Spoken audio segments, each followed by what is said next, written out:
ಪರಮಾರ್ಥವು 171 ಹೌದು 171 ದೊಡ್ಡ ಹೆಡ್ಡಿಂಗು.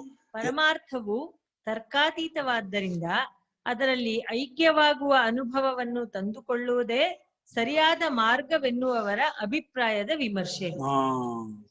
ನಾವು ಈ ಗ್ರಂಥದಲ್ಲಿ ಪ್ರತಿಪಾದಿಸಿರುವ ಸಚ್ಚಿದಾನಂದ ತತ್ವಜ್ಞಾನವೆಂಬ ಮಾತಿನ ಅರ್ಥವು ಎಲ್ಲರಿಗೂ ಆಗುವಂತಿದೆ. ಸಚ್ಚಿದಾನಂದ ಗುಣ ಅಲ್ಲ, ಧರ್ಮ ಅಲ್ಲ, ಸ್ವರೂಪ ಅದು.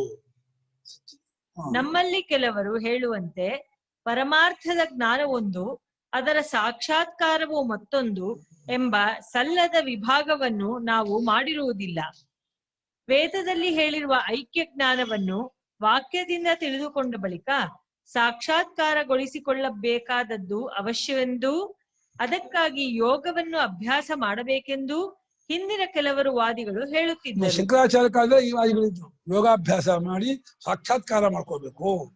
ಅದು ಪ್ರಸಂಖ್ಯಾನವಾದ, ಆಮೇಲೆ ಪ್ರಪಂಚ ಪ್ಲವಯವಾದ, ಸಮುಚ್ಚಯವಾದ ಅಂತ ಅನೇಕ ವಾದಿಗಳಿದ್ರು ಶಂಕರಾಚಾರ್ಯ ಕಾಲದಲ್ಲಿ.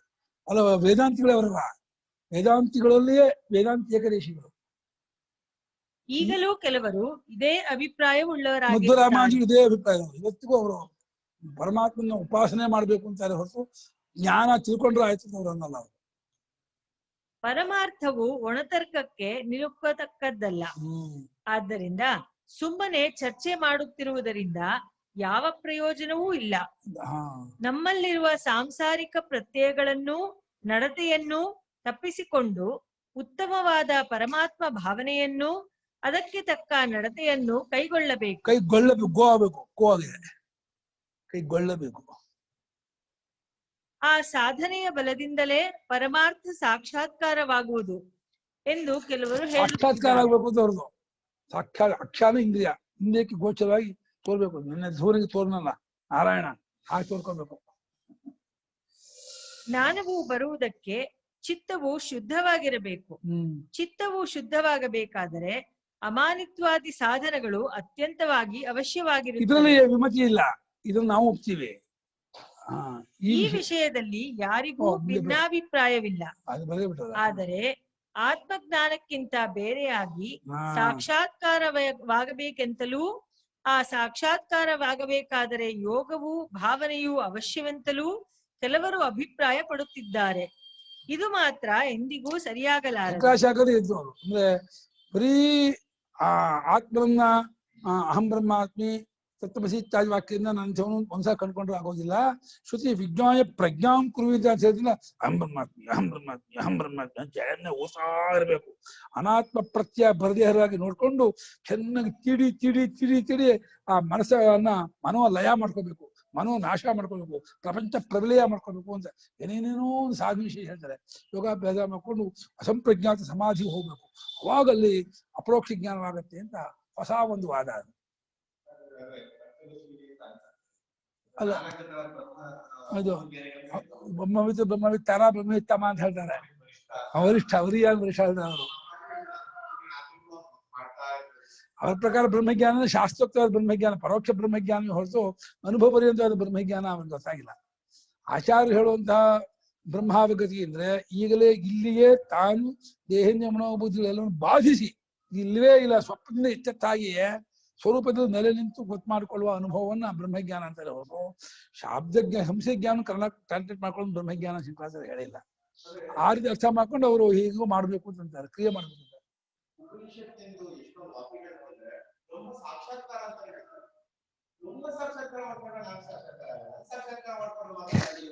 ನಾನೇ ಬ್ರಹ್ಮ, ಆತ್ಮಾಚ ಬ್ರಹ್ಮ.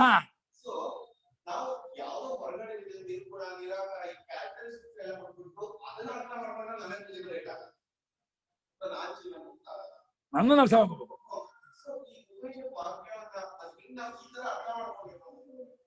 ಅವರು ವಾದಿಗಳ ವಿಷಯ ಬೇಡ, ನಾವು ಹೇಗೆ ತಗೋಬೇಕು ಅಂತಂದ್ರೆ ನಿಜವಾಗಿ ನಾನು ತೋರ್ತಾ ಇರುವಂತಹ ರೂಪ ಏನಿದೆ ಇದು ನಿಜವಾಗಿ ನಾನಾದ ರೂಪವ, ಇದನ್ನು ಬಿಟ್ಕೊಂಡಿರೋ ರೂಪವ. ನಿಜವಾದ ನಾನಾದ ರೂಪ ಆದ್ರೆ ಅದು ಸುಷುಪ್ತಿಯಲ್ಲೂ ಅನುವರ್ತವಾಗಬೇಕು, ಬಾಕಿ ಎಲ್ಲಾ ಟೈಮಲ್ಲೂ ಇರಲೇಬೇಕು. ಆದ್ರೆ ನಮ್ಗೆ ವ್ಯವಹಾರದಲ್ಲೇ ತನ್ಮೈತಿನ ಮುಗಿದಾಗ ನಾನು ಇರೋದೇ ಇಲ್ಲ. ಸುಷುಪ್ತಿಯಲ್ಲಂತೂ ನಾನು ಅಳಿಸೋಗಿರುತ್ತೆ ಅಂತ ಅನುಭವ ಇದೆ. ಹಾಗಾಗಿ ನಾನಾದ ರೂಪ ನಮ್ಮ ನಿಜ ರೂಪ ಅಲ್ಲ, ನಮ್ಮ ಅನುಭವೇ ಹೇಳ್ಕೊಡ್ತಾ ಇದೆ. ಆದ್ರೆ ನಾನಾದ ರೂಪನ ಬಿಟ್ಟ ಇನ್ನೊಂದು ರೂಪ ಯಾವುದೋ, ತಾನಾದ ರೂಪ ಎಂಥದ್ದು ಅದು ಉಪನಿಷತ್ತು ಹೇಳುತ್ತೆ. ಅದನ್ನ ಜಾಯತೆ ಮ್ರಿಯತೆ ವಾ ಪಶ್ಚಿಮ ಕುತಶ್ಚನ ಹಾ ಹಾ ನನಗೆ ವಿಶೇಷಣ ಅದು. ಹಾ ಕೃಷ್ಣ ಈ ಭಕ್ತಿ ಯೋಗದಲ್ಲಿ ನಿರಾಕಾರ ಸಾಕಾರ ತಗೊಂಡಾಗ ನಿರಾಕಾರ ಕಷ್ಟ ನಿರ್ಗುಣ ಕಷ್ಟ ಉಪಾಸನೆಯೇ ಅದ್ವೈತ ವೇದಾಂತ. ಉಪಾಸನೆಯಿಂದ ಅನುಭವದಿಂದ ಜ್ಞಾನವೇ ಶಬ್ದ ಉಪಾಸನ ಅಂತ ಹಾಕಿದ್ದಾರೆ ಹೊರತು ಉಪಾಸನಾ ಶಬ್ದಕ್ಕೆ ಜ್ಞಾನ ಪ್ರಕರಣದಲ್ಲಿ ಅನುಭವ ಅಂತ ಅರ್ಥ. ಅದು ಭಾವನಾ ಪ್ರಕರಣದಲ್ಲಿ ಪ್ರತ್ಯಯ ಸಂತತಿ ಪ್ರವಾಹ. ಅದು ಭಾವನಾ ಪ್ರಕರಣದಲ್ಲಿ ಅದು ಬೇರೆ ಪ್ರಕರಣ ಬೇರೆ ಬೇರೆ ಮಾಡ್ಕೋಬೇಕು. ಪ್ರಾಣೋಪಾಸನೆ, ವೈಶ್ವಾನರೋಪಾಸನೆ, ಅದು ಇದು ಶಾಂಡಿಲ್ಯ ವಿದ್ಯೆ ಅದೆಲ್ಲ ಕರ್ತೃತಂತ್ರವಾದ ಭಾವನೆ. ಅದು ಇದು ವಸ್ತುತಂತ್ರ ಜ್ಞಾನ. ಇದು ಅನುಭವ ತಂದುಕೊಳ್ಳುವಂತಹ ಪ್ರಯತ್ನ ವಿಶೇಷ. ಈ ಎರಡು ಬೆಫಿಕೇಶನ್ ಮಾಡ್ಕೋಬೇಕು, ಕೋರ್ಸ್ಕೋಬಾರ್ದು, ಬೇರೆ ಬೇರೆ ಮಾಡ್ಕೋಬೇಕು. ಏಕೆಂದರೆ ಪರಮಾರ್ಥದ ಸಾಕ್ಷಾತ್ಕಾರವೆಂದರೆ ದೇವರನ್ನು ಮೈ ಮೇಲೆ ಗಣಬರಿಸಿಕೊಳ್ಳುವಂತಹ ವಿದ್ಯೆಯಲ್ಲ. ಆಮೇಲೆ ಮೈ ಮೇಲೆ ದೇವ್ರು ಬಂದ್ಬಿಡಿದೆ ಅಂತ ಹೇಳ್ಬಿಡು ಚಾಟೆಲ್ಲ ಹೊಡಿತಾರಲ್ಲ, ಮಾರಿನ ದೇವಸ್ಥಾನದ ನೋಡ್ಬಿಡು ಆಮೇಲೆ ದೇವ್ರು ಬಂದಿದೆ. ಜನ ಎಂತ ಹುಚ್ಚ, ಎಷ್ಟೋ ದೇವಸ್ಥಾನದಲ್ಲ ಅವ್ರ ಮೈ ಮೇಲೆ ದೇವ್ರು ಬರ್ತಾನೆ, ನರಸಿಂಹ ಬರ್ತಾನೆ, ಗಣಪತಿ ಬರ್ತಾನೆ, ಆಂಜನೇಯ ಬರ್ತಾನೆ. ಹೇಳೋರು ಹೆಡ್ರಾದ ಕೇಳೋರು ಮೂರ್ಖರೆ ಅಂತ ಹೇಳಿ ಅವರು ನಮ್ಮ ಬರೋಕೆ ಅವನೇನು ಹುಚ್ಚ ಪ್ರೇತ. ನಾವು ದೇವ್ರು ಬರ್ತಾನೆ, ದೇವ್ರು ಪ್ರೇತ ಅಲ್ಲಪ್ಪ ಬರೋಕೆ. ಭೂತ ಪ್ರೇತ ಪಿಶಾಚಿ ಅಂದ್ರೆ ಮೈ ಮೇಲೆ ಬಂದಿದ್ದಾನೆ ಅಂತ ಪಿಶಾಚಿನ ದೇವ್ರು ಮೈ ಮೇಲೆ ಬರೋಕೆ. ಅದೊಂದು ಬಗೆಯ ಆವೇಶವೆಂದು ಎಂದಿಗೂ ಭಾವಿಸಬಾರದು. ಆವೇಶವೂ ಅಲ್ಲ ಅದು. ಆ ಬಗೆಯ ಭಾವನೆಯು ಅಥವಾ ಆವೇಶವು ಯಾರಿಗಾದರೂ ಬಂದರೂ ಅದು ಎಂದಿಗೂ ಶಾಶ್ವತವಾಗಿ ಆ ದೇವ್ರು ಹೋಗೋ ದೇವ್ರು, ಅದು ಅದ್ರೋ ದೇವ್ರು. ಅದು ನಿಜವಾದ ದೇವ್ರಲ್ಲ, ಅದು ಅದ್ರೋ ದೇವ್ರು ಇದೆಯಲ್ಲ, ಅದೆಂತ ದೇವ್ರು ಅದು. ಒಂದು ವೇಳೆ ನಿಂತರೆ ತಾನೇ ಅದು ಪರಮಾರ್ಥವೆಂದು ನಿಶ್ಚಯವಾದೀತೆ. ಹಾ ಪರಮಾರ್ಥದ ಸಾಕ್ಷಾತ್ಕಾರವು ಯೋಗವನ್ನೋ ಅಥವಾ ಮತ್ತೆ ಯಾವುದಾದರೊಂದು ಬಗೆಯ ಪ್ರಸಂಖ್ಯಾನವನ್ನೋ ಮಾಡಿ ಪಡೆಯುವುದಾಗಿದ್ದರೆ ಅದು ಆಯಾ ಸಾಧಕ ವ್ಯಕ್ತಿಯ ಅನುಭವ ಮಾತ್ರವಾಗಿ ಬಿಡುತ್ತದೆಯೇ ಹೊರತು ತತ್ವಶಾಸ್ತ್ರದ ವಿಷಯವಾಗಲಾರದು. ಯೋಗ ನಂಗೇನೋ ಕಣ್ಮಿಸ್ಕೊಂಡಾಗ ನಿರಂಜನ ಬರ್ತಿದ್ದ, ನಂಗೆ ಏನೋ ಹಳದಿ ಲೈಟು, ಕೆಂಪು ಲೈಟು, ಗ್ರೀನ್ ಲೈಟು ಓಡಾಡೋದಾಗುತ್ತೆ, ಹಂಗಲಾಗುತ್ತೆ ಅಂತ ವೈಯಕ್ತಿಕ ಅನುಭವ. ಅದು ಯೋಗಾಭ್ಯಾಸದಿಂದ ಶುಕ್ಲಸ್ಯ, ನೀಲಸ್ಯ, ಹರಿತಸ್ಯ, ಪಿಂಗಲಸ್ಯ ನಾಡಿಗಳಲ್ಲಿ ಬೇರೆ ಬೇರೆ ರಸ ತುಂಬಿಕೊಂಡಾಗ ಆ ಭಾವನೆಯಿಂದ ಭಾವಿತನಾದವನಿಗೆ ಅದೇನೋ ಕಾಣುತ್ತೆ, ಜ್ಯೋತಿ ಕಾಣುತ್ತೆ, ದೀಪ ಕಾಣುತ್ತೆ, ಅದು ಸಂಚಾರ ಮಾಡುತ್ತೆ, ಏನೇನೋ ಹೇಳ್ತಾರೆ. ಅದು ವೈಯಕ್ತಿಕ ಅನುಭವ ಹೊರತು ಸಾರ್ವತ್ರಿಕ ಅನುಭವ ಅಲ್ಲ. ಯೋಗಿಗಳ ಅನುಭವ ವಿಶೇಷವನ್ನು ತತ್ವಶಾಸ್ತ್ರಕ್ಕೂ ಜೋಡಿಸುವುದು ಸಾರ್ವತ್ರಿಕಾನುಭವದ ಆಧಾರದ ಮೇಲೆಯೇ ತತ್ವ ನಿರ್ಧಾರಣೆಯನ್ನು ಮಾಡಬೇಕೆಂಬ ಮೂಲ ನಿಯಮಕ್ಕೆ ಭಂಗ ಬರುತ್ತೆ. ಅದನ್ನ ಇದಕ್ಕೆ ಹೊಂದಿಸ್ಕೋಬೇಕು ಅಂದ್ರೆ ಸಾರ್ವತ್ರಿಕ ಪರಿಪೂರ್ಣ ಅನುಭವ ಆಗೋದೇ ಇಲ್ಲ. ಅದು ಯೋಗಶಾಸ್ತ್ರಕ್ಕೆ ಅಷ್ಟು. ಅದೇನಪ್ಪ ಪ್ರತಿ ವಿಶೇಷ ನಮ್ಮದು ವ್ಯಾಖ್ಯಾನ ಮಾಡ್ತೀವಿ ಹೊರತು ಅದನ್ನ ಇದು ಮಾಡಲ್ಲ. ಅದಿಲ್ಲ ಅಂತ ಅನ್ನಲ್ಲ, ಅಲ್ಲಿಗಳಲ್ಲ. ಆದ್ರೆ ಅದು ಸಹಜವಾದ ಕ್ರಿಯೆಯಿಂದ ಉಂಟಾಗದೇ ಇರುವ ಅನುಭವ ಅಲ್ಲ. ನಾವು ಹೇಳ್ತೇವೆ ಕ್ರಿಯೆ ಮಾಡದೆ ಸಹಜವಾಗಿರ್ತಕ್ಕ ಅನುಭವ ನಾವು ಗುರುತಿಸ್ತಾ ಇದೀವಿ ಹೊರತು ಏನೋ ಮಾಡಿ ಪಡ್ಕೊಳ್ಳುವ ಅನುಭವ ನಾವು ಹೇಳ್ತಾ ಇರೋದಲ್ಲ. ಇಲ್ಲಿ ಕ್ರಿಯಾಜನ್ಯ ಅನುಭವ ನಾವು ಹೇಳ್ತಾ ಇಲ್ಲ. ಇಲ್ಲಿ ವಸ್ತುನಿಷ್ಠವಾದ ಅನುಭವ ನಾವು ಗುರುತಿಸ್ತಾ ಇದ್ದೀವಿ. ಪಡ್ಕೊಂಡ್ರೆ ಅದು ಹೋಯ್ತದೋ, ಅದು ಅನಿತ್ಯವೇ. ಕೃತಕಂ ತದ ಅನಿತ್ಯಂ.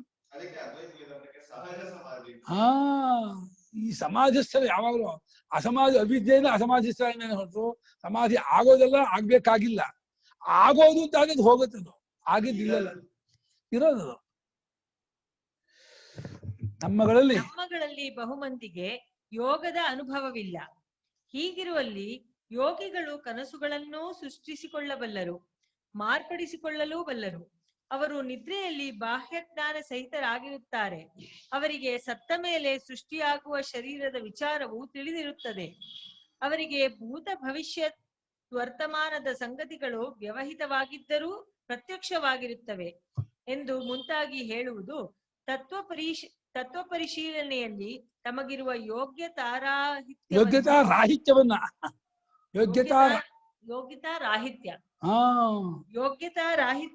ಪ್ರಕಟಿಸುವುದೇ ಹೊರತು ಏನೂ ಇಲ್ಲ. ಅಷ್ಟೇ. ಈ ವಿಚಾರ ಮಾಡಿ ಯೋಗ್ಯತೆ ಇಲ್ಲ, ಅದನ್ನು ವರ್ಣನೆ ಮಾಡೋದು. ಇಲ್ಲಿ ಈ ಅನುಭವ ತಂದ್ಕೊಳ್ಳೋಕೆ ಇದಕ್ಕೆ ಬೇಕಾದಂತ ಒಂದು ಸಹಜತೆ, ಸರಳತೆ ಇದೆಯಲ್ಲ, ಅದನ್ನು ಬೆಳೆಸ್ಕೊಳಕ್ ಆಗ್ತಿಲ್ಲ. ಹಿಪೋಕ್ರಸಿ ಮಾಡ್ಕೊಂಡು ಏನೋ ಜನರಿಗೆ ಬರಲ್ ಮಾಡ್ತೀನಿ ಅಂತ ಹೇಳಿ ಏನೇನೋ ತೋರಿಸೋದು, ಅದು ವಿಚಾರವಂತರ ನಡವಳಿಕೆ ಅಲ್ಲ. ಕ್ರಿಯಾ ಭಾವನಾತ್ಮಕ ಪ್ರಪಂಚ ಅದು. ಯೋಗವು ವೇದಾಂತ ಸಿದ್ಧಾಂತಕ್ಕೆ ವಿರುದ್ಧವೆಂಬುದನ್ನು ಯೋಗ ಸಮಾಧಿಯು ವೇದಾಂತ ಪ್ರಯೋಜನದ ಪ್ರಾಪ್ತಿಗೆ ಅನವಶ್ಯವೆಂಬುದನ್ನು ಹಿಂದಿನವರೇ ಸ್ಪಷ್ಟಪಡಿಸಿರುತ್ತಾರೆ. ಮತ್ತೊಂದು ವಿಷಯವೇನೆಂದರೆ ಸತ್ಯ ಜ್ಞಾನಾನಂದ ಸ್ವರೂಪದಲ್ಲಿ ಐಕ್ಯವಾಗುವುದೇನು ಮಾನವನ ಜನ್ಮದ ಉದ್ದೇಶವಲ್ಲ. ಐಕ್ಯವಾಗೋದಲ್ಲ, ಐಕ್ಯವಾಗಿ ತಿಳ್ಕೊಳ್ಳೋದು. ಯಾವತ್ತಿ ಘಟಾಕಾಶ ಮಹಾಕಾಶ ಐಕ್ಯವಾಗ್ಬೇಕಾಗಿಲ್ಲ. ಘಟಾಕಾಶ ಯಾವಾಗ್ಲೂ ಮಹಾಕಾಶವೇ ಅಂತ ಗೊತ್ತು ಮಾಡ್ಕೊಳ್ಳೋದು. ಐಕ್ಯವಾಗೋದು ಕ್ರಿಯೆ ಒತ್ತು ಬಿಟ್ರೆ ಅವಾಗ ನಾನ್ ಬೇರೆ ಅವ್ನು ಬೇರೆ ಅಂತ ಬಿಡುತ್ತೆ.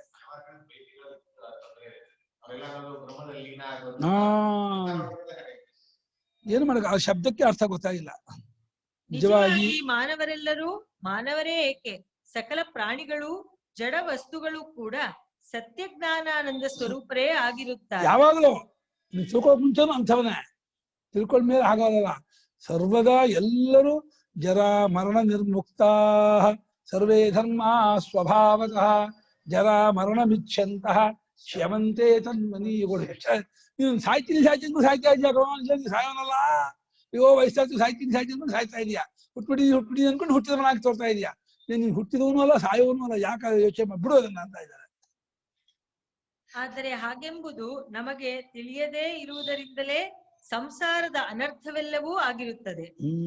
ನಾವುಗಳು ಎಚ್ಚರದಲ್ಲಿರುವ ಅಹಂತೆಯ ಪರಿಚ್ಛೇದ ಉಳ್ಳವರೆಂಬ ತಪ್ಪಭಿಪ್ರಾಯವುಳ್ಳವರಾಗಿರುತ್ತೇವೆ. ಎಚ್ಚರದಲ್ಲಿರುವ ಶರೀರ, ಪ್ರಾಣ, ಮನಸ್ಸು, ಬುದ್ಧಿ, ಅಹಂಕಾರ ಇವೆಲ್ಲವೂ ನಮಗೆ ಎಂದಿಗೂ ಬಿಡದ ಬೇಲಿಗಳಾಗಿವೆ ಎಂದು ಭಾವಿಸಿಕೊಂಡಿರುತ್ತೇವೆ. ಸುತ್ಕೊಂಡ್ಬಿಟ್ಟಿದೆ, ನಮ್ಮನ್ನ ಆವಿಸ್ಕೊಂಡ್ಬಿಟ್ಟಿದೆ, ಕವರ್ ಮಾಡಿದೆ, ಬೀಳೋದಿಲ್ಲ, ಇದು ಒಡ್ಕೊಂಡು ಹೋಗ್ಬೇಕು, 5 ಕೋಶ ಒಡ್ಕೊಂಡು ದಾಟ್ಕೊಂಡು ಹೋಗ್ಬೇಕು ಅಂತ ಏನೇನೋ ಶಬ್ದ ಪ್ರಯೋಗ ಮಾಡಿ ಮರಳು ಮಾಡ್ತಾರೆ. ಬೇಲಿಯಾಗಿದೆ ಅಂತಿದ್ದ. ಇದೇ ಅವಿದ್ಯೆ. ಅದೇ ಭಾವಿಸ್ಕೊಂಡಿದೀವಲ್ಲ, ಇದೇ ಅವಿದ್ಯೆ ಅಂತ, ಇನ್ನೇನು ಅಲ್ಲ ಬೇರೆ ವಿದ್ಯೆ. ನಿದ್ರೆಯಲ್ಲಿ ನಮಗೆ ಇವುಗಳ ಕಟ್ಟು ಇಲ್ಲದೆ ಹೋಗಬಹುದು. ಯೋಗ ಸಮಾಧಿಯೇ ಮುಂತಾದ ಅವಸ್ಥೆಗಳಲ್ಲಿಯೂ ಅದು ಕಳಚಿ ಹೋಗಬಹುದು. ಆದರೇನು ಅದೆಲ್ಲವೂ ಅಷ್ಟಷ್ಟು ಕಾಲ ಮಾತ್ರ ಆದ ಬಿಡುಗಡೆ ಆಗಿರುತ್ತದೆ. ವಿವೇಕದಿಂದ ಆಗಿರುತ್ತಲ್ಲ, ಜ್ಞಾನದಿಂದ ಕಲ್ಸ್ಕೊಂಡಿಲ್ಲ. ಯೋಗದಲ್ಲೂ ಅಷ್ಟೇ ಕ್ರಿಯೆಯಿಂದ ಕಲ್ಸ್ಕೊಂಡಿದೀವಿ. ನಿದ್ದೆಯಲ್ಲಿ ಇದನ್ನು ಒಂದು ಆಯಾಸ ನಿದ್ದೆಯಿಂದ ಹೋಗಿರುತ್ತೆ ಅಷ್ಟೇ. ಪ್ರಾಕೃತಿಕವಾಗಿ ಅದು ಬಿಟ್ಕೊಂಡಿರೋದು ಸಹಜ ಅಲ್ಲ. ಅದು ಮತ್ತೆ ಅವಿದ್ಯೆ ಹೋಗಿಲ್ಲವಾದ್ರಿಂದ ಅವಿದ್ಯೆ ನಿಮಿತ್ತ ತೋರ್ಕೊಳ್ಳುತ್ತೆ.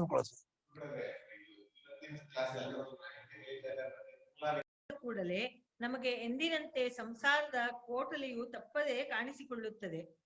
ಸಮಾಧಿಯಿಂದ ಎದ್ದ ಮೇಲೂ ನಾನು ಮಿಕ್ಕದ್ದು ಜ್ಞಾತೃ ಜ್ಞಾನಜ್ಞೇಯ ವಿಭಾಗ, ಕರ್ತೃಕ್ರಿಯಾಫಲ ವಿಭಾಗ, ಭೋಕ್ತೃ ಭೋಗ ಭೋಗ್ಯ ವಿಭಾಗ, ಈ ಎಲ್ಲಾ ವಿಭಾಗಗಳು ಅವಶ್ಯವಾಗಿ ಕಾಣಿಸಿಕೊಳ್ಳುವ. ಅವಿದ್ಯೆ ಹೋಗದೇ ಇದ್ಮೇಲೆ ಅವಿದ್ಯೆ ಬಂದು ತೋರುತ್ತೆ. ಈಗ ಮಳೆಗಾಲ ಹೌದ್ಕೊಳ್ಳೇನೆ ಆ ಕ್ರಿಮಿಗಳೆಲ್ಲ ಸತ್ತು ಇದಾಗುತ್ತೆ, ಮತ್ತೆ ಮಳೆಗಾಲ ಶುರು ಮತ್ತೆ ಎದ್ಕೊಳ್ಳುತ್ತೆ. ಅದೆಲ್ಲೂ ಬೀಜ ಸೂಕ್ಷ್ಮ ಇರುತ್ತೆ, ಗಿಡಗಳು ಕ್ರಿಮಿಗಳು ಎಲ್ಲ ಇರುತ್ತವೆ. ಅದು ಇಂಡಿಯರ್ ಬಂತು ನಾವು ಅಭಾವಾದ ಭಾವಪತ್ತಿ ಹೇಳಲ್ಲ, ಯಾವುದೋ ಅಗೋಚರವಾದ ರೂಪದಿಂದ ಇತ್ತು, ಅದು ತೋರ್ಕೊಳ್ತು. ಹಾಗೆ ನಿದ್ದೆಗೆ ಹೋದಾಗ ವಿದ್ಯೆ ಅವಿದ್ಯೆ ಕಳ್ಕೊಂಡಿಲ್ವಲ್ಲ, ವಿದ್ಯೆ ಬಂದಿಲ್ವಲ್ಲ, ಅಡಿಗೆ ಅಷ್ಟೇ ಮತ್ತೆ ತೋರ್ಕೊಳ್ಳೋದು ಅಷ್ಟೇ. ಸಮಾಧಿ ಮನಸ್ಸಿದೆ, ಜ್ಞಾನ ಆಗೋದು ಮನಸ್ಸಿಗೋ ಸಮಾಧಿ ಸ್ವರೂಪಕ್ಕೋ? ಜ್ಞಾನ ಆಗೋದು ಯಾವುದಕ್ಕೆ? ಬುದ್ಧಿಗೋ ಮನಸ್ಸಿಗೋ ಸಮಾಧಿ ಸ್ವರೂಪಕ್ಕೋ? ಬುದ್ಧಿಯಲ್ಲಿ ಇರುತ್ತೆ. ಸಮಾಧಿಯಲ್ಲಿ ಬುದ್ಧಿ ಇದ್ದು ಸಮಾಧಿ ಆಗತ್ತೆ ಅನ್ನೋದು. ಬುದ್ಧಿ ಅಂತ ಒಂದಿದ್ ಬಿಟ್ರೆ ಸಮಾಧಿ ಆಗಲ್ಲ ಅದು ಅಂತ. ಸಮಾಧಿ ಜ್ಞಾನ ಇದು ಭ್ರಾಂತಿ, ಹುಚ್ಚದು.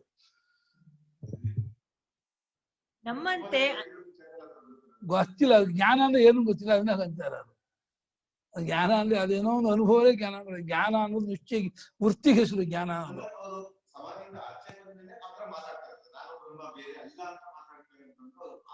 ಸಮಾಜ ಈಗಲೂ ಬ್ರಹ್ಮ ಅಲ್ಲ, ಸಮಾಜ ಬೇಕು ಅನ್ನೋದಕ್ಕೆ. ನಿದ್ದೆ ಹೆಸರು ನಾವು ಬ್ರಹ್ಮ ಯಾರು ಬೇರೆ ಅಲ್ಲ, ಸಮಾಜ ಏನ್ ಬೇಕಾಗಿಲ್ಲಪ್ಪ ಅದಕ್ಕೆ. ನಾನು ಬ್ರಹ್ಮ ಬೇರೆ ಅಲ್ಲ ಅನ್ನೋದಕ್ಕೆ ಸಮಾಜ ಏನ್ ಬೇಕಾಗಿಲ್ಲಪ್ಪ. ಎಲ್ರಿಗೂ ನಾನು ಬ್ರಹ್ಮ ಬೇರೆ ಅಲ್ಲ, ಎಲ್ರಿಗೂ ಅಭಾವವಿದೆ. ಅದಕ್ಕೆ ಅದು ಸಮಾಜ ಅದಕ್ಕೆ ಬೇಕು. ನಮ್ಮಂತೆ ಅನೇಕರು ಜೀವರು ಕಾಣಿಸಿಕೊಳ್ಳುವರು.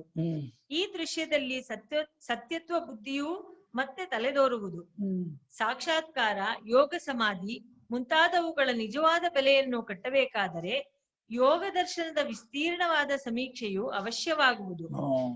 ಈ ಕೆಲಸವನ್ನು 2ನೆಯ ಸಂಪುಟದಲ್ಲಿ ಇತರ ದರ್ಶನಗಳ ವಿಮರ್ಶೆಯಲ್ಲಿ ವ್ಯಕ್ತಪಡಿಸಲಾಗುವುದು. ಆದರೆ ಈ ಯಾವ ಬಗೆಯ ಸಾಧನಗಳ ಫಲವೂ ಶಾಶ್ವತವಲ್ಲವೆಂಬುದನ್ನು ಸದ್ಯಕ್ಕೆ ನೆನಪಿಟ್ಟರೆ ಸಾಕಾಗಿದೆ. ಯಾವ ಕ್ರಿಯಾ ಫಲ, ಯೋಗ ಫಲವಾಗಲಿ, ಉಪಾಸನಾ ಫಲವಾಗಲಿ, ಕರ್ಮ ಫಲವಾಗಲಿ, ಅವು ಯಾವುದು ಪರ್ಮನೆಂಟ್ ಅಲ್ಲ, ಉಂಟಾದದ್ದು ಹೋಗ್ಲೇಬೇಕು. ಆದ್ದರಿಂದ ನಮಗೆ ಆಗಬೇಕಾದದ್ದು ಈ ವಿಭಾಗಗಳ ಮರೆಯಲ್ಲ, ಇವುಗಳ ನಾಶವೂ ಅಲ್ಲ. ಮರೆಯೂ ಅಲ್ಲ, ನಾಶವೂ ಅಲ್ಲ. ಮತ್ತೇನು? ಇವುಗಳಲ್ಲಿರುವ ಸತ್ಯತ್ವ ಬುದ್ಧಿಯ ನಾಶ. ಸತ್ಯತ್ವ ಬುದ್ಧಿ ಬಿಟ್ಕೋಬೇಕು. ಜ್ಞಾನ ಮುಖ್ಯ ಬೇಕೇ ಹೊರತು ಈ ಕ್ರಿಯೆ ಅಲ್ಲ, ಭಾವನೆ ಅಲ್ಲ, ಕಲ್ಪನೆ ಅಲ್ಲ, ಏನು ಆಗೋದಲ್ಲ. ಇದೆಲ್ಲವೂ ಅವಿದ್ಯಾ ದೃಷ್ಟಿಯ ವಿಭಾಗವು ಎಂಬುದು ಪೂರ್ಣ ದೃಷ್ಟಿಯಿಂದ ವಿಚಾರ ಮಾಡಿದ್ದರ ಫಲವಾಗಿ ಮನದಟ್ಟಾದರೆ ಕೂಡಲೇ ಈ ಬಗೆ ಬಗೆಯ ವಿಭಾಗ ವಿಭೇದಗಳ ಜಗತ್ತು, ವಿಭಾಗವೆಂಬ ಭೇದ ಅಂತ, ವಿಭಾಗ ಭೇದಗಳ ಜಗತ್ತು ನನ್ನ ಸ್ವರೂಪವಾದ ಸಚ್ಚಿದಾನಂದಾತ್ಮನಿಗಿಂತ ಬೇರೆಯಾಗಿ ಯಾವಾಗಲೂ ಇರಲೇ ಇಲ್ಲ. ಕನಸಿನಲ್ಲಿ ನನಗಿಂತ ಬೇರೆ ಅಲ್ವಾ ಪ್ರಪಂಚ?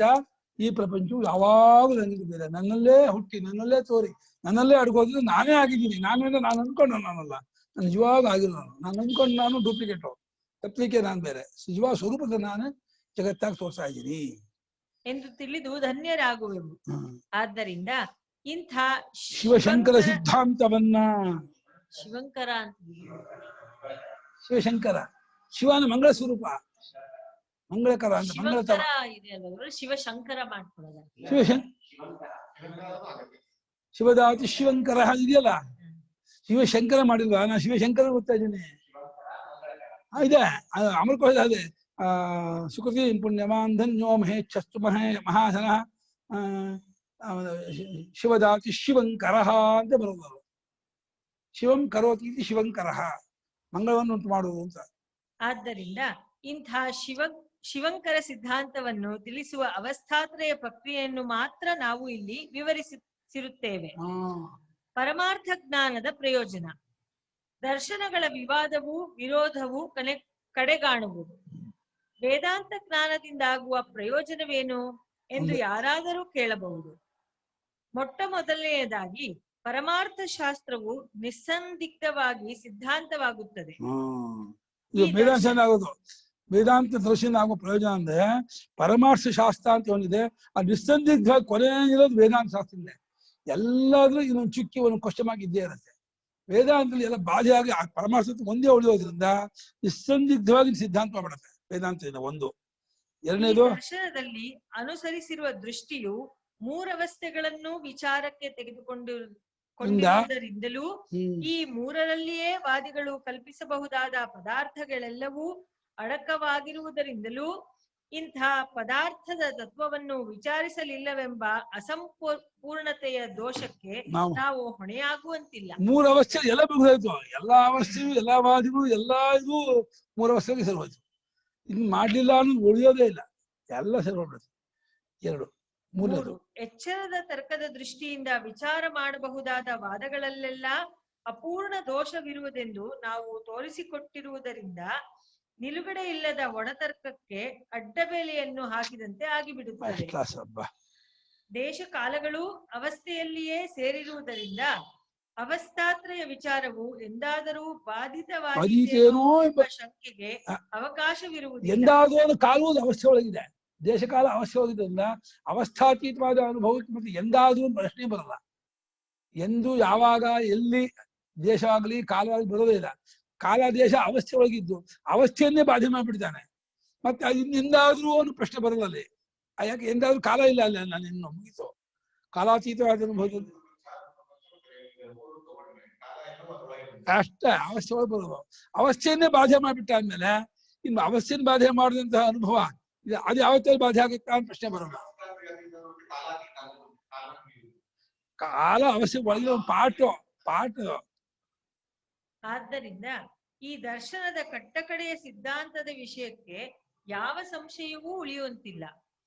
ಜ್ಞೇಯದಲ್ಲಿ ಒಂದಂಶವನ್ನು ಮಾತ್ರ ವಿಚಾರಕ್ಕೆ ತೆಗೆದುಕೊಳ್ಳುವ ಮಿಕ್ಕ ದರ್ಶನಗಳಿಗೆ ಅವುಗಳ ದೃಷ್ಟಿ ಕ್ಷೇತ್ರವು ಮಾತ್ರ ವಿಷಯವಾಗಿರುವುದರಿಂದ ಅವುಗಳಿಗೂ ಪರಿಪೂರ್ಣವಾದ ಅದ್ವೈತ ದರ್ಶನಕ್ಕೂ ಯಾವ ವಿರೋಧವೂ ನಮ್ದೇ. ಇವಾಗ ಆನೆ ನೋಡ್ಬಿಟ್ಟು ಕಂಬದಂತೆ ಅಂತಂದ್ರೆ ಪೂರ್ಣ ಆನೆ ನೋಡಿದವನಿಗೆ ಆ ಕಾಲು ಹಿಡ್ಕೊಂಡು ಕಂಬದಂತೆ ಅಂದ್ರೆ ವಿರೋಧ ಅಲ್ಲ. ಅದು ಪೂರ್ಣ ಆನೆ ದೃಷ್ಟಿ ಉಳ್ಳವನಿಗೆ ಆನೆ ಕಂಬದಂತೇನೆ, ಒಬ್ಬ ಬಾಲ ಹಗ್ಗದಂತೆ ಅಂತಾನೆ, ಕಿವಿ ಬಿಟ್ಟು ಮೊರ ಅಂತ ಅಂತಾನೆ, ಗೋಡೆ ಬಿಟ್ಟು ಹೊಟ್ಟೆ ಬಿಟ್ಟು ಗೋಡೆ ಅಂತಂದ.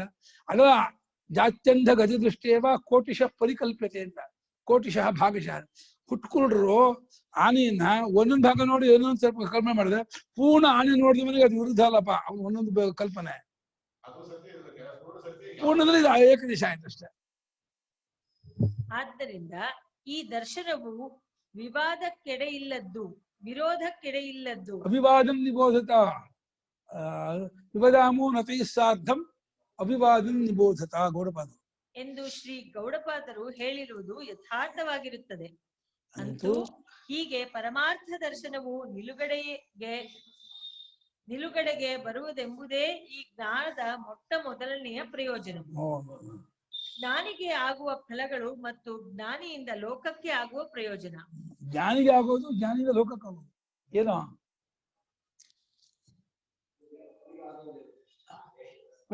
ಬೇಡ. ನಿಸ್ಸಂಶಯವಾಗಿ ನೆಲೆ ನಿಂತದ್ದರ ಫಲವಾಗಿ ಮನಸ್ಸಿಗೆ ಒಂದು ಬಗೆಯ ಮಿಗಿಲಿಲ್ಲದ ತೃಪ್ತಿಯುಂಟಾಗುತ್ತದೆ. ಇದನ್ನು ತಿಳಿಯದೇ ಇರುವವರ ಮನಸ್ಸಿನಲ್ಲಿ ಎಚ್ಚರದ ಅಭಿಮಾನವು ಬಿಚ್ಚಬಾರದಂತ ಕಗ್ಗಂಟಾಗಿ ಬಿಟ್ಟಿರುತ್ತದೆ.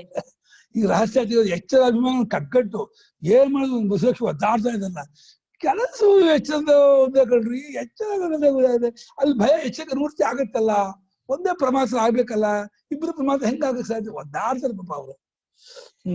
ಅವರಿಗೆ ತಮ್ಮ ಸ್ವರೂಪದ ವಿಷಯದಲ್ಲಿಯೂ ಹೊರಗಿನ ದೃಶ್ಯಗಳ ವಿಚಾರದಲ್ಲಿಯೂ ತಪ್ಪು ತಿಳುವಳಿಕೆಯೇ ಬೆಳೆದುಕೊಂಡಿರುತ್ತದೆ.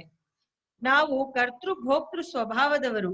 ಆದ್ದರಿಂದ ಬಗೆ ಬಗೆಯ ಕರ್ಮಗಳನ್ನು ಮಾಡಿ ಈ ಲೋಕದಲ್ಲಿಯೂ ಲೋಕಾಂತರದಲ್ಲಿಯೂ ಜನ್ಮಾಂತರದಲ್ಲಿಯೂ ಕರ್ಮಫಲವಾದ ಇಷ್ಟವಾದ ವಿಷಯಗಳನ್ನು ಸಂಪಾದಿಸಿಕೊಂಡು ಅನಿಷ್ಟವಾದವುಗಳನ್ನು ತಪ್ಪಿಸಿಕೊಂಡು ಸುಖ ಪಡಬೇಕು ಎಂಬುದೇ ಅವರ ಭಾವನೆ ಆಗಿರುತ್ತದೆ. ಈ ಭಾವನೆಯ ಫಲವಾಗಿ ಅವರ ಹೃದಯದಲ್ಲಿ ಕಾಮವೃಕ್ಷವು ಬಲವಾಗಿ ಬೇರು ಬಿಟ್ಟಿರುತ್ತದೆ. ಆದರೆ ಪರಮಾರ್ಥ ಸ್ವರೂಪವು ಕ್ರಿಯಾಕಾರಕ ಫಲಗಳನ್ನು ಮೀರಿದ್ದು. ಅದು ಸಚ್ಚಿದಾನಂದ ಸ್ವರೂಪವಾದದ್ದು. ಅದೇ ನಮ್ಮ ಆತ್ಮನು ಎಂಬ ನಿಜವನ್ನು ತಿಳಿದವರಿಗೆ ಇನ್ನು ಮೇಲೆ ಕಾಮವಿಲ್ಲ. ಕಾಮವಿಲ್ಲದ್ದರಿಂದ ಅವರು ಮಾಡಬೇಕಾದ ಕರ್ಮಗಳೂ ಉಳಿಯುವುದಿಲ್ಲ. ಇಷ್ಟೇ ಅಲ್ಲ, ಅವರಿಗೆ ತಾವು ಭೋಕ್ತೃ ಸ್ವಭಾವದವರೇ ಅಲ್ಲವೆಂದೂ ನಿತ್ಯಾನಂದ ಸ್ವರೂಪರೆಂದೂ ಗೊತ್ತಾಗಿ ಬಿಡುವುದರಿಂದ ಅವರಿಗೆ ತಾವು ಹಿಂದೆ ಮಾಡಿದ ಕರ್ಮಗಳ ಫಲವೂ ತಟ್ಟುವ ಹಾಗಿಲ್ಲ. ಆ ಕರ್ಮವು ಮೊಳೆತುಕೊಂಡರೆ ಅಲ್ಲವೇ ಫಲವನ್ನು ಕೊಡುವುದು. ಕರ್ಮದ ಸಂಸ್ಕಾರವು ಮೊಳೆತುಕೊಳ್ಳಬೇಕಾದರೆ ಅದನ್ನು ಪೋಷಿಸುವ ಕರ್ತೃತ್ವ ಭೋಕ್ತೃತ್ವ ಬುದ್ಧಿಯ ಗೊಬ್ಬರವನ್ನು ಹೊಯ್ನೀರು ಅವಶ್ಯವಾಗಿ ಅಲಂಕಾರ. ನಮ್ ತೆಂಗಿನ ಮರ ಹಾಕಿದ್ರೆ ವರ್ಷ ಗೊಬ್ಬರ ಹಾಕ್ಬೇಕು, 4% ನೀರು ಹಾಕ್ತಾ ಇರ್ಬೇಕು, ಹೊಯ್ನೀರು ಹಾಕ್ಬೇಕು. ಜ್ಞಾನಿಯಲ್ಲಿ ಇವೆರಡೂ ಇರುವುದಿಲ್ಲವಾದ್ದರಿಂದ ಅವನಿಗೆ ಹಿಂದಿನ ಕರ್ಮವು ಮೊಳೆತುಕೊಳ್ಳುವುದಾಗಲಿ ಹೊಸ ಕರ್ಮಗಳ ಬಿತ್ತನೆಯಾಗಲಿ ಆಗುವುದಕ್ಕೆ ಅವಕಾಶವಿರುವುದಿಲ್ಲ. ಹೀಗಿರುವುದರಿಂದ ಜ್ಞಾನದಿಂದ ಸಕಲ ಸಂಶಯ ನಿವೃತ್ತಿ, ಕಾಮನಾಶ, ಕರ್ಮಕ್ಷಯ ಎಂಬ 3 ಫಲಗಳೂ ಉಂಟಾಗುವವೆಂದೂ ಶ್ರುತಿಯು ಹೇಳುತ್ತದೆ. ಸ್ವಪ್ನಾವಸ್ಥೆಯನ್ನು ಜಾಗರಿತಾವಸ್ಥೆಯನ್ನು ಯಾವ ಸಾಕ್ಷಿ ಚೈತನ್ಯದಿಂದ ನೋಡುತ್ತಿರುವನೋ ಆ ಚೈತನ್ಯವೇ ಈ 2 ಅವಸ್ಥೆಗಳಿಗಿಂತಲೂ ದೊಡ್ಡವನೂ ವ್ಯಾಪಕನೂ ಆದ ತನ್ನ ಆತ್ಮನು ಎಂದು ಅರಿತುಕೊಂಡಾತನು ಶೋಕಿಸುವುದಿಲ್ಲ. ಯಾವಾಗ ಸರ್ವಭೂತಗಳು ಆತ್ಮನೇ ಎಂದರಿತುಕೊಂಡನೋ ಆಗ ಏಕತ್ವವನ್ನು ಕಂಡುಕೊಂಡ ಅವನಿಗೆ ಮೋಹವೆಂದರೇನು, ಶೋಕವೆಂದರೇನು? ಅಶರೀರನಾಗಿರುವ ಆತನಿಗೆ ಪ್ರಿಯಾಪ್ರಿಯಗಳ ಹೊಡೆತವಿರಲೇ ಆರದು. ಅಶರೀರನಾಗಿರುವ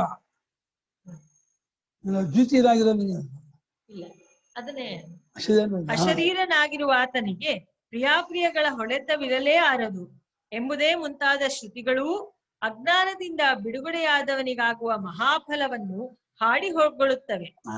ಹೆಚ್ಚೇನು, ಯಾವ ಮಹನೀಯರು ಅವಸ್ಥಾತ್ರಿಯವೆಂಬುದೇ ತಮ್ಮ ಆತ್ಮನಾದ ಸಚ್ಚಿದಾನಂದ ರೂಪ ಪರಮಾರ್ಥದಲ್ಲಿ ಕಲ್ಪಿತವಾಗಿರುವ ತೋರಿಕೆ ಎಂಬುದನ್ನು ನಿಸ್ಸಂಶಯವಾಗಿ ಮನಗಂಡಿರುವರೋ ಅವರಿಗೆ ಹುಟ್ಟಿಲ್ಲ, ಮುಪ್ಪಿಲ್ಲ, ಮರಣವಿಲ್ಲ, ರೋಗವಿಲ್ಲ, ಸಂತಾಪವಿಲ್ಲ, ಕಾಮಾದಿಗಳ ಪೀಡೆಯಿಲ್ಲ, ಹರ್ಷವಿಲ್ಲ, ಭಯವಿಲ್ಲ, ಲಾಭವಿಲ್ಲ, ನಷ್ಟವಿಲ್ಲ, ತಿಳಿದುಕೊಳ್ಳಬೇಕಾಗಿಲ್ಲ. ಹರ್ಷವಿಲ್ಲ, ಸಂತೋಷ ಅನ್ಕೋಬೇಡ, ಅದು ಇಲ್ಲ, ದುಃಖವೂ ಇಲ್ಲ, ಭಯ ಇಲ್ಲ, ದುಡ್ಬೇಕು ಅಂತಿಲ್ಲ, ಮಾಡಬೇಕಾದದ್ದಿಲ್ಲ, ಪಡೆದುಕೊಳ್ಳಬೇಕಾದದ್ದಿಲ್ಲ, ಅವರು ಎಲ್ಲಾ ಬಗೆಯಿಂದಲೂ ಕೃತಾರ್ಥರಾಗಿರುತ್ತಾರೆ. ಅವರು ಛಾಂದೋಗ್ಯ ಬೃಹದಾರಣ್ಯಕ. ಅವರು ಮೊದಲೇ ಬ್ರಹ್ಮಸ್ವರೂಪರಾಗಿದ್ದು ಈಗ ಬ್ರಹ್ಮಸ್ವರೂಪದಲ್ಲಿ ಬೆರೆತು ಹೋಗಿರುತ್ತಾರೆ. ಇದುವರೆಗೆ ನಾವು ಹೇಳಿರುವುದು ಮುಕ್ತರಾದ ಜ್ಞಾನಿಗಳಿಗೆ ಆಗುವ ಪ್ರಯೋಜನವು. ಇನ್ನು ಜ್ಞಾನಿಗಳಿರುವ ಸನ್ನಿವೇಶದಲ್ಲಿ ಜನರಿಗೆ ಅವರಿಂದಾಗುವ ಪ್ರಯೋಜನವೇನು ಎಂಬುದನ್ನು ಒಂದಿಷ್ಟು ಮನಸ್ಸಿಗೆ ತಂದುಕೊಳ್ಳಬಹುದಾಗಿರುತ್ತದೆ.